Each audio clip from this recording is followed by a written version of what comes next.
What is up, everybody? Dark Lord of Sword here. Time for episode 2 of the recommendations series. This is going to be looking at swords that I've got in my collection that I purchased from other people, and specifically prop swords. Whether that means wood or foam or polypropylene or anything else that you might imagine being made other than steel or aluminum. Since I don't actually have any of those. But basically, it's just looking at stuff you can find on the market, either on Etsy or on eBay or even at Renaissance festivals, that would be good for either kids or for a costume where you can't take actual steel. This one is like the previous, from Adventure Armory, formerly Black Swan Armory, I believe.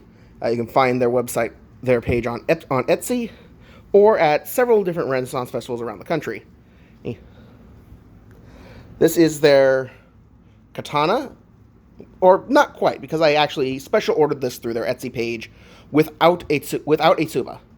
You can purchase their stuff either painted, which, depending on what you get, can be anything from fairly simple, just like black handle and a flat silver blade, to fairly elaborate, depending on what kind of sword it is.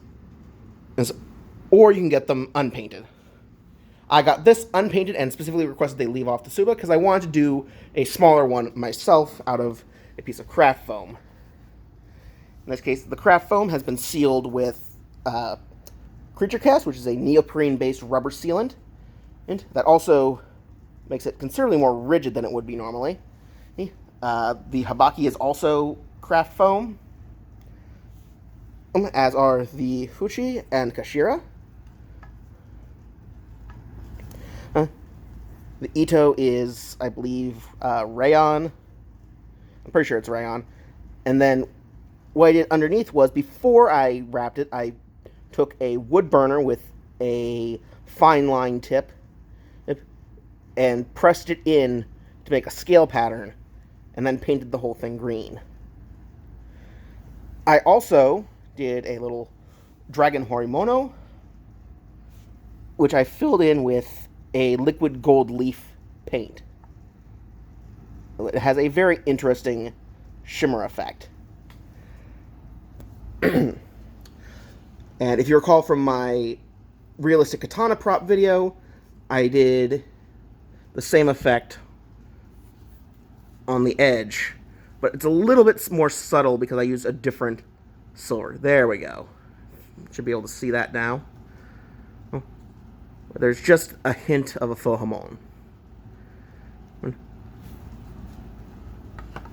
I really like these guys' pieces because they have a lot of both anime and game-inspired designs, as well as movie and some more generic ones, which you will see later in this series. There's a lot you can do with them. They're great for kids because they're made of pine, and so they're very lightweight, and they're relatively cheap. I think the most expensive thing I've ever seen them sell is a replica of the Dragon Slayer from Berserk, which is life-size, the only life-size one I've ever seen, and it is it is massive. It's life-size. It's about 6 feet long. And, oh boy. I think, if I remember correctly, it was something like 200 or something actually not all that crazy by the standards of this hobby. But I'm sorry if I sound a little weird. It's because I had a coughing bout this morning, and yeah, kind of threw out my voice. But anyway, you don't need to know about my problems. So please tell me what you think about this, both my work and of Adventure Armory. I really love these guys. Like I said in the last one, I've talked to Justin, the guy that runs the place, a couple of times, and this is such a great resource for cosplay.